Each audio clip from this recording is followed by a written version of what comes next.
예수님을 처음 만났을 때 우리들의 신앙을 한번 돌아보면 누구나 다 할 것 없이 하나님을 예배하고 기도합니다. 말로만 주여 주여 하지 않습니다. 우리의 믿음의 고백은 예배로 나타나고 기도로 드러나며 삶으로 표현을 합니다. 그런데 우리들의 삶이 조금 시간이 지나면서 예배를 등한히 하게 되고 기도도 하지 않게 되며 삶으로도 제자의 삶이 아니라 예수님을 믿기 전에의 삶의 모습으로 돌아갑니다. 왜 그렇습니까? 여러 가지 이유가 있습니다. 그런데 그 중에서 가장 큰 이유를 보면 하나님이 살아계시는 것을 잘 모르겠다는 것입니다. 하나님이 살아계시다면 왜 내 예배에 응답하지 않으시고 왜 내 기도에 하나님께서 응답하지 않으시며 또 내 삶에 하나님께서 축복하지 않으시는가라는 것이죠. 그러다 보니까 우리가 기도할 때에 예배할 때에 반드시 하나님의 은혜를 받아야 되고 응답을 받아야 한다는 생각을 강하게 가지고 있습니다. 예배에 왔는데 내가 은혜를 못 받으면 그 예배는 망쳐진 예배 같고, 내가 하나님 앞에 열심히 기도하고 금식하고 주님을 찾았는데 응답받지 못하면 그 기도는 허공을 대고 그냥 소리만 지르고만 허무한 기도로 여기게 된다는 것이죠. 종종 믿음의 사람들이나 목사님들도 그걸 동의하고 가르칩니다. 응답받지 못하는 기도를 할 이유가 뭐가 있나? 기도를 하기 위해서는, 기도를 하는 것은 응답받기 위한 것이다. 응답을 받지 못하는 것은 당신이 문제가 있거나 또는 전심을 다해서 기도하지 않았거나 또는 잘못된 기도를 해서 그렇다라고만 얘기합니다. 물론 그럴 수 있습니다. 그런데 오늘 다윗의 믿음의 삶을 우리가 보게 되면 응답되지 않아도 기도는 목숨 걸고 해야 된다는 것을 교훈해 줍니다.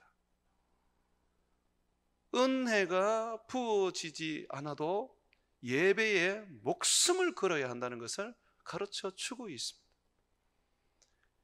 아무도 내 삶에 대하여 알아주지 않고 또 오히려 사람들이 나를 바보 취급하며 내 삶에 대하여 사람들이 조롱하더라도 우리는 우리 주님이 원하는 거룩한 삶을 살아야 한다는 것을 가르치고 있습니다. 인과율의 법칙에 의해서 콩 심은 데 콩 나고 팥 심은 데 팥 나야 된다는 거, 여러분 꼭 성경에서 우리에게 가르치는 진리가 아닙니다. 콩을 심었는데 팥이 나기도 하고요, 팥을 심었는데 콩이 나기도 합니다. 그래서 주님은 우리에게 가르치고 있습니다. 너희가 응답되지 않아도 기도에 목숨 걸어야 돼. 다윗은 병들어 죽게 된 아들을 위해서 이래 동안 목숨을 걸고 기도를 했습니다. 밤낮 기도했습니다. 금식하며 기도했습니다. 땅에 엎드려서 일어나지 않고 주님 앞에 바짝 매달려서 기도를 했습니다. 이 정도 기도를 하면 응답이 돼야 되지 않습니까? 그런데 하나님은 이 다윗의 기도를 들었지 않으시고 아들을 거두어 가셨습니다. 병든 아들을 결국은 주님께서 죽이셨습니다. 다윗의 아들은 다윗의 죄로 인하여 하나님이 치셨습니다. 건강한 아이가 다윗 때문에 죽게 된 것이죠. 다윗이 회개하며 아이를 살려달라고 하나님 앞에 그렇게 매달렸지만, 그렇게 간구했지만 하나님은 듣지 않으셨습니다. 이런 말씀들이 우리에게 낙심이 됩니까? 아닙니다. 다윗은 놀랍게도 자기의 기도를 들어주지 않은 하나님을 향하여 원망하거나 또는 하나님께 낙심하거나 하지 않았습니다. 도리어 하나님을 찬양하고 하나님을 예배하면서 자기에게 주어진 또 다른 삶을 향하여 다시 새롭게 달려갔습니다. 말씀을 한번 보시죠. 사무엘하 12장 말씀 한번 보십시오. 19절, 다윗이 그의 신하들이 서로 수군거리는 것을 보고 그 아이가 죽은 줄을 다윗이 깨닫고 그의 신하들에게 묻되 아이가 죽었느냐 하니 대답하되 죽었나이다 하는지라. 이 다윗의 신하들이 아이가 죽었는데도 다윗에게 보고하지 않고 왜 수근수근거리면서 지금 서로 말을 하면서 뭔가 조심스럽게 지금 행동합니까? 아이가 살아있을 때도 금식하며 밤새워 기도하며 그 몸이 상하도록 하나님 앞에 기도하고 있었는데 아이가 죽었다고 한다면 다윗은 더 낙심하고 더 자기 몸을 상하게 하고 더 절망할 것이 뻔하단 말입니다. 그러니 왕에게 가서 말을 못하는 거예요. 다윗이 아이가 죽은 것을 알게 되었습니다. 그리고 확인했습니다. 자, 그리고 난 다음에 어떻게 행동을 합니까? 20절에 보게 되면 다윗이 땅에서 일어나 몸을 씻고 기름을 바르고 의복을 갈아입고 여호와의 전에 들어가 명령하여 음식을 그 앞에 차리게 하고 먹은지라. 지금 다윗이 아들이 죽으라고 기도한 겁니까?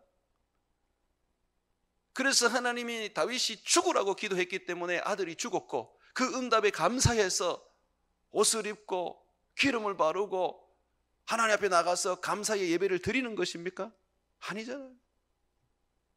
살려달라고 그렇게 하나님 앞에 절규하고 밤낮을 자지 않고 먹지 않으면서 매달렸지만 하나님은 이 다윗의 기도를 들어주지 않으셨습니다. 그런데 이 다윗이 어떻게 반응을 합니까? 기도를 정리하고 평상복으로 갈아입고 하나님 앞에 나가서 찬양하며 경배하며 감사를 드립니다. 다시 먹으며 신하들을 불러서 나라를 다스립니다. 다윗은 결코 응답받지 못한 그 기도에 대하여 절망하지 않았습니다. 목숨 걸고 기도했는데 하나님이 응답하지 않았다고 해서 그는 낙심하지 않았습니다. 하나님께 등을 돌리지도 않았습니다. 도리어 자기와 자기의 기도와 전혀 상관이 없는 그런 반대의 결과가 났지만 아들을 살려내지 못하고 잃게 되었지만 다윗은 하나님께 감사하고 하나님께 경배하고 하나님 앞에 그에게 주어진 삶을 살기 위하여 다시 일어났습니다. 이것이 신앙이죠.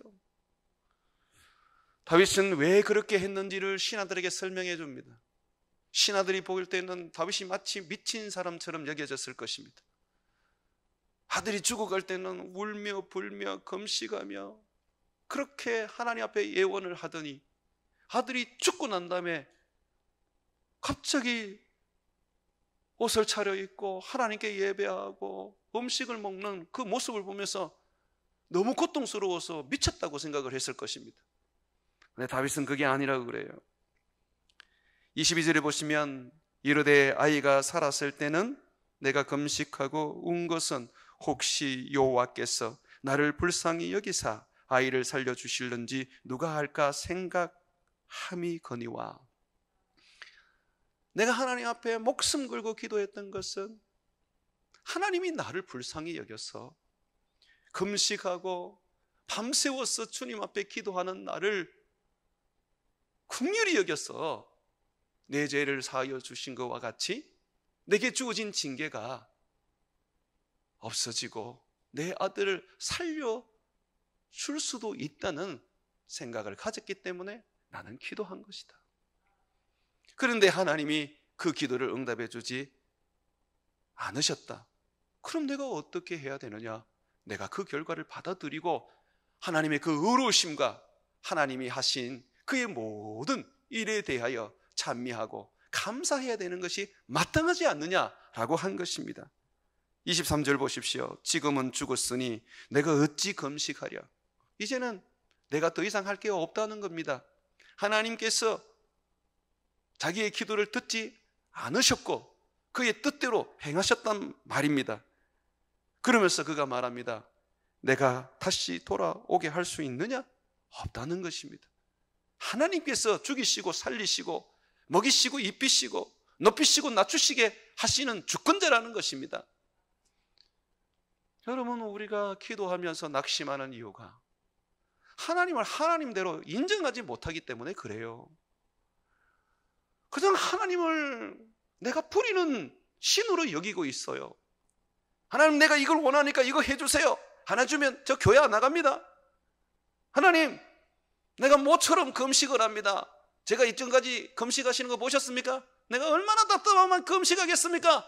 하나님, 이거 정도 보시면 이제 하나님이 제게 좀 응답해 주셔야 되겠죠?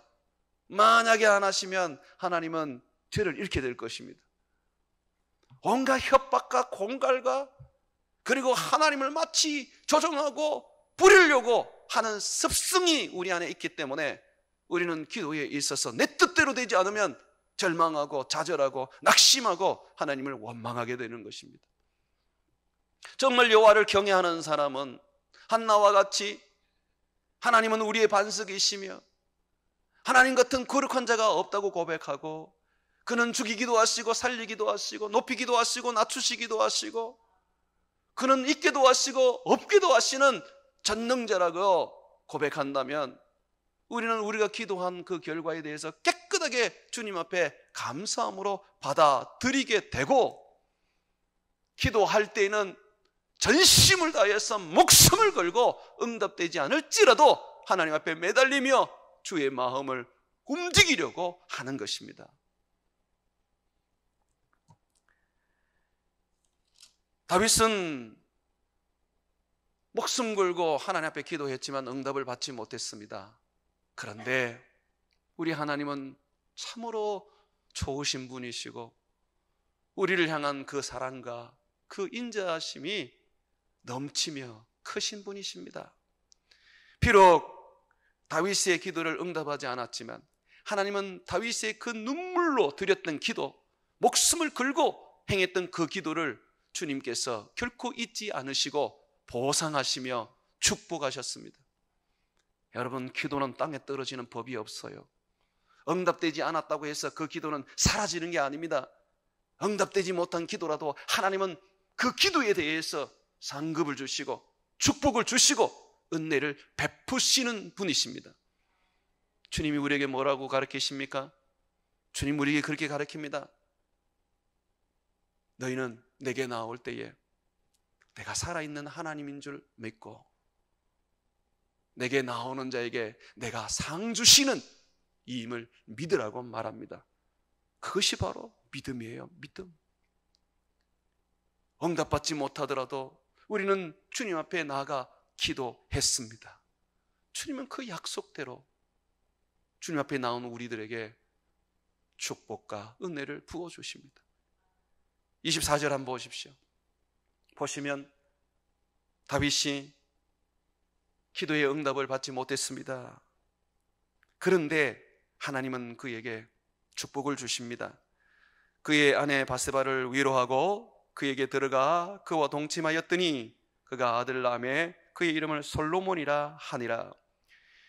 다윗이 다시 아들을 하나 낳았는데 이 아들 이름을 솔로몬이라고 불렀어요. 솔로몬은 살롬과 같은 뜻입니다. 평화라는 거예요. 왜 이런 이름을 붙였느냐 하면 또 아들이 죽을까 봐 그가 두려웠던 거예요. 그래서 평화라는 것은 뭐냐면 하나님 살려주십시오. 하나님 저와 평화를 하나님 가지시지요 하는 그의 소원이 담겨져 있습니다. 하나님이 왜 지금 이 다윗의 아들을 죽이고 다윗이 이렇게 두려워하면서 하나님 저와 평화를 가집시다라고 말하는 겁니까? 다윗은 하나님이 눈에 넣어도 아프지 않은 그런 하나님이 기뻐하는 사람이었습니다. 성경에 나오는 인물 중에 하나님 마음에 가장 합한 사람이 다윗이었죠.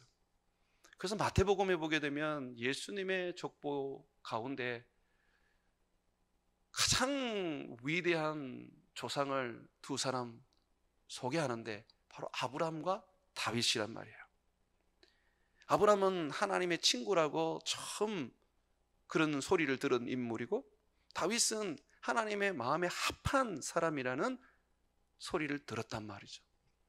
자, 이 다윗이 그렇게 하나님을 위하여 살다가 그만 그가 죄를 짓고 말았습니다. 그가 무슨 죄를 지었어요? 살인죄를 저질렀습니다. 남의 아내를 빼앗아 강간하는 죄를 저질렀습니다. 그리고 임신하여서 그 임신을 무마시키려고 하는 또 죄를 저질렀습니다. 여러분도 잘 아는 것처럼 다윗의 신하 중에서는 정말 충성된 사람이 많았습니다. 우리아 장군은 그 중에서도 가장 으뜸되는 사람이었습니다. 우리아 장군이 다윗의 명령을 받아서 전쟁을 치고 있을 때에 다윗은 궁궐에서 우리아의 아내를 범하였던 것입니다. 자기를 위해서 목숨을 거는 신하의 아내를 범했습니다. 범했을 뿐만 아니라 아이가 생기자 이걸 어떻게든지 덮으려고 전장에 있는 우리아의 장군을 불러서 아내와 잠을 자게 만들려고 했습니다. 그런데 우리아 장군은 그렇게 할 수 없었어요. 다윗이 불러서 집에 들어가게 했지만 그는 아내와 인사만 나누고 왕궁문에 나와서 그곳에서 잠을 자며 병사들과 함께 지냈습니다. 다윗이 왜 아내와 같이 잠을 자지 않냐고 물었을 때 우리아 장군이 그랬어요. 내가 그렇게 할 수 없습니다. 나의 동료들이 지금 전장에 있고 내가 왕의 신하로서 어찌 평화롭게 지금 전쟁 중인데 내 집에 들어가서 쉬겠습니까? 저는 그렇게 할 수 없습니다. 왕에게 제가 패역한 자가 되는 것입니다 라고 했었어요. 다윗이 자기의 그 죄를 덮으려고 했지만 안 되니까 결국은 우리아 장군을 전장에 보낸 후에 요압이라는 지휘관에게 명령을 내리깁니다. 맹렬한 전쟁이 일어날 때 제일 앞자리에 보내서 죽게 만들어라. 결국 우리아 장군은 다윗 때문에 죽지요. 그때의 다윗은 우리아의 아내 밧세바를 취하여 아내로 삼습니다. 이런 사건의 전말을 몰랐던 사람들은 아마 다윗 왕을 칭송했을 겁니다. 야, 얼마나 우리아 장군을 사랑했으면 전장에서 죽은 이 전사한 우리아 장군을 위해서 그 아내를 아내로 맞이하여 저 우리아 장군의 아내를 먹이고 돌보며 영화롭게 하는가. 정말로 다윗은 성군이다. 그렇게 말했을 것입니다. 그 음모도 모르고 말입니다. 하나님은 이 부분을 가만히 두고 계시지 않으셨습니다. 다윗이 아들을 낳고 어느 정도 아이들을 키웠을 때에 선지자 나단을 보내어서 책망을 했습니다. 하나님께서 우리아의 아내를 범했을 때에 그때 책망을 했으면 아마 우리아를 죽게 만들지는 못했을 거예요. 왜 그렇게 하나님은 그 죄에 대해서 아시면서도 시간이 오래 지나서 책망을 하시는 걸까요? 하나님이 기회를 주시는 거예요. 우리가 죄를 지어도 아무 말씀 안 하시고 가만히 있는 것 같지만 하나님은 다 하십니다. 그러면서 기다리십니다. 회개해라. 지금이라도 내가 말하기 전에 내 앞에 나와서 네 잘못을 자복하고 네가 엎질러 놓은 물 주워 담고 수습해라. 네가 죄인인 것을 고백하고 네가 잘못한 것을 갚아라. 하나님 기회를 주시는 거예요. 하나님은 다윗에게 긴 기회를 줬지만 다윗은 도리어 범죄만 더했습니다. 그래서 결국 하나님은 선지자를 보내어 그를 엄하게 책망하시면서 형벌을 내리게 되셨습니다. 성경을 한번 보십시오. 사무엘하 12장입니다. 9절 말씀 한번 보십시오. 어찌하여 네가 여호와의 말씀을 업신여기고 나보기에 악을 행하였느냐? 네가 칼로 헷사람 우리아를 치되 암몬 자손의 칼로 죽이고 그의 아내를 빼앗아 내 아내로 삼았도다. 이제 네가 나를 업신여기고 헷사람 우리아의 아내를 빼앗아 내 아내로 삼았은즉 칼이 내 집에서 영원토록 떠나지 아니하리라 하셨고, 여호와께서 또 이와 같이 이르시되 보라, 내가 너와 내 집에 재앙을 일으킨답니다. 내가 내 눈앞에서 내 아내를 빼앗아 내 이웃들에게 주리니 그 사람들이 내 아내들과 더불어 백주에 동침하리라. 너는 엄밀히 범죄하였으나 나는 온 이스라엘 앞에서 백주의 이 일을 행하리라. 하나님은 다윗에게 무서운 형벌을 내렸습니다. 그때 다윗이 자기의 죄를 자복하며 하나님 앞에 진심으로 회개를 했습니다. 13절 보십시오. 다윗이 나단에게 이르되 내가 여호와께 죄를 범하였노라 하매, 회개하는 이 다윗을 향해서 여호와는 나단을 통해서 말씀하셨습니다. 다윗에게 말하되 여호와께서도 당신의 죄를 사하셨나니 당신은 죽지 아니하려니와. 여기를 보시면 다윗의 죄로 인해서 주님은 다윗을 용서하신다고 말씀하십니다. 지금부터 잘 들으셔야 됩니다. 그런데 하나님은 죄의 형벌은 거두지 않으셨습니다. 계속해서 한번 보십시오. 이 길로 말미암아 여호와의 원수가 크게 비방할 거리를 얻게 하였으니 당신이 낳은 아이가 반드시 죽으리이다 하고 나단이 집으로 돌아가니라. 그렇게 눈물 흘리며 병든 아이를 살려달라고 했는데 그 아이가 다름 아니라 다윗의 범죄 때문에 하나님이 치시는 하나님의 형벌이었습니다. 여러분, 죄를 쉽게 짓지 마십시오. 죄 짓고 회개하면 되지? 예, 회개하십시오. 하나님 용서해 주실 것입니다. 그러나 형벌은 받으셔야 됩니다. 도대체 누가 죄 용서와 함께 형벌도 없어진다고 말했습니까? 다윗은 죽는 그 순간까지 평생 하나님께서 형벌하셨습니다. 분명히 그에게 은혜를 베푸셨고 그에게 자비를 베푸셨고 그에게 한없는 사랑을 베푸셨습니다. 형통한 길을 열어주셨습니다. 그럼에도 불구하고 하나님은 이 죄에 대하여 끝까지 형벌하셨습니다. 그의 집에는 정말 칼이 떠나지 않았습니다. 그의 자녀들은 형제간에 죽이고 또 여동생을 겁탈을 하고 심지어 반란을 일삼아 아버지를 쫓아내려고 했습니다. 아버지의 아내들은 백성들이 보는 대낮에 강간을 당하기도 했습니다.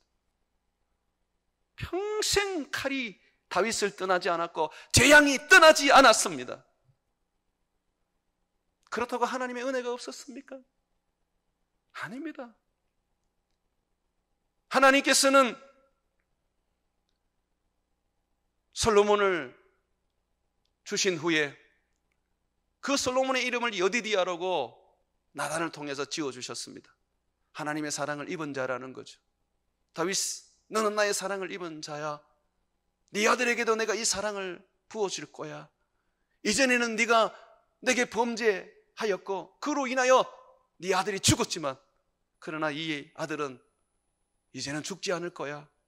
도리어 내 사랑을 입고 이스라엘의 왕이 될 것이고 이스라엘 역사상에서 중후무한 지혜자가 되어 나를 섬기게 될 거야. 너는 나의 축복이야 라고 하십니다. 그럼에도 불구하고 하나님은 끊임없이 때리시는 거예요. 끊임없이. 죄 짓지 마십시오. 주님이 용서해 주실 것입니다. 그러나 그 죄에 대한 형벌은 주님이 내리신다는 것을 잊지 말아야 합니다. 다윗은 하나님 앞에 눈물로써 자기의 죄를 회개했습니다. 침상이 적실 정도로 하나님 앞에 통곡을 했습니다. 그럼에도 불구하고 그는 평생 하나님 앞에 죄인으로 살았습니다. 어떤 문제가 일어나도 다윗은 그것으로 인하여 원망하거나 또는 분노하지 않았습니다. 왜냐하면 자기 때문인 것을 알았거든요. 하나님의 형벌인 줄 알았거든요. 피난 갈 때 시므이가 따라오면서 저주를 해도 그는 그걸 다 받아들였습니다. 왜? 자기가 지은 죄 때문에 하나님이 하시는 형벌이었던 것을 알았던 거죠. 노년이 되어서 온몸이 차가워지고 그런 상황에서 신하들이 젊은 여인을 하나 아내로 주었지만 다윗은 그 아내를 품고 자지 않았습니다. 왜냐하면 여자 때문에 망한 인생이었기 때문에 세월이 흘러도 하나님 앞에서 자신을 쳤어. 두 번 다시 그런 죄를 짓지 않기 위하여 애를 쓰고 힘을 썼기 때문이죠.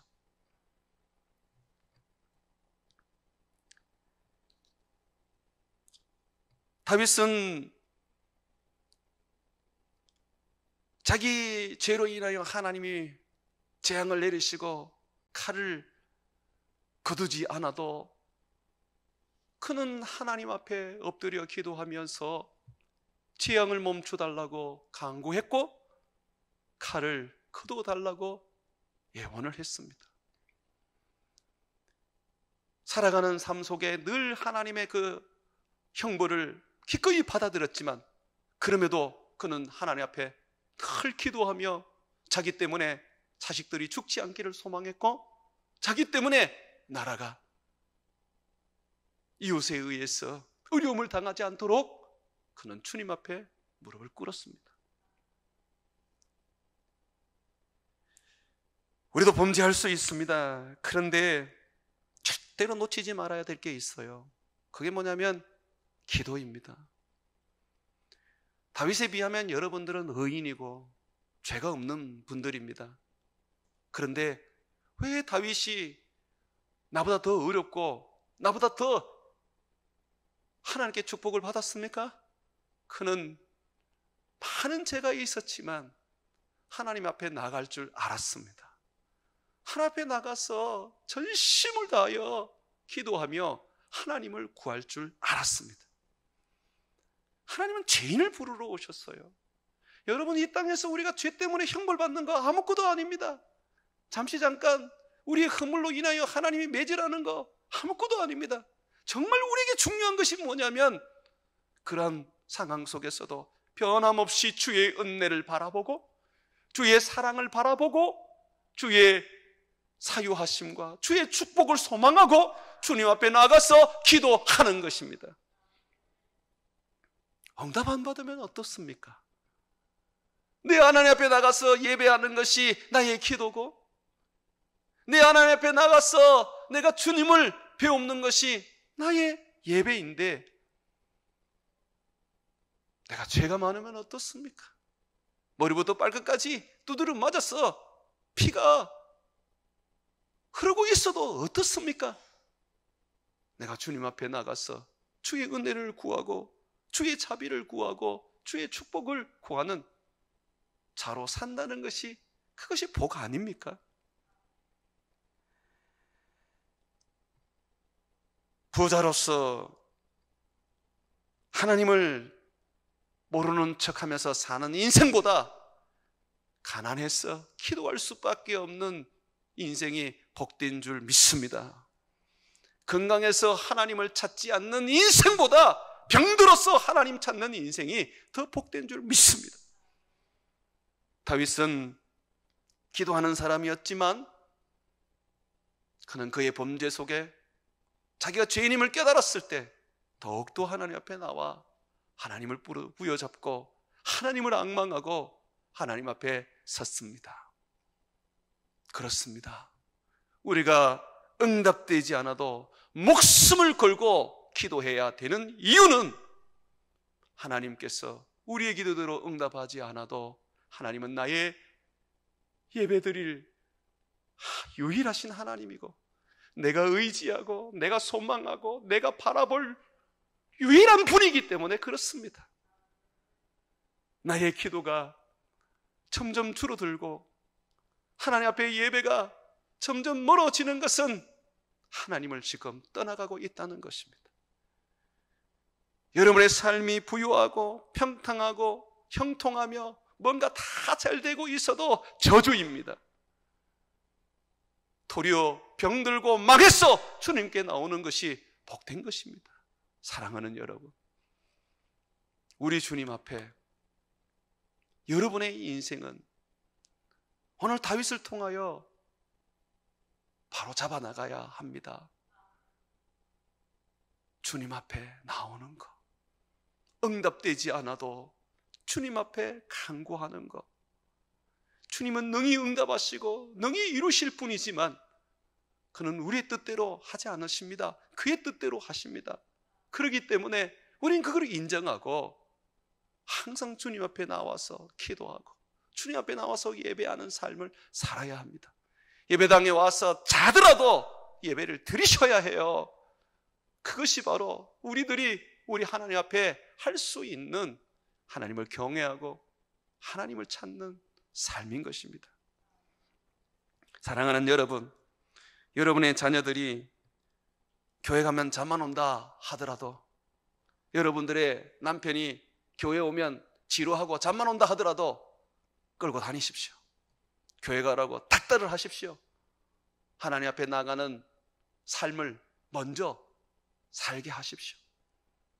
내 몸이 주님 앞에 나가 있으면 주님이 부으시는 그 은혜로 말미암아 결국 어느 날 자복하고 회개하고 하나님의 사람으로 쓰게 될 것입니다.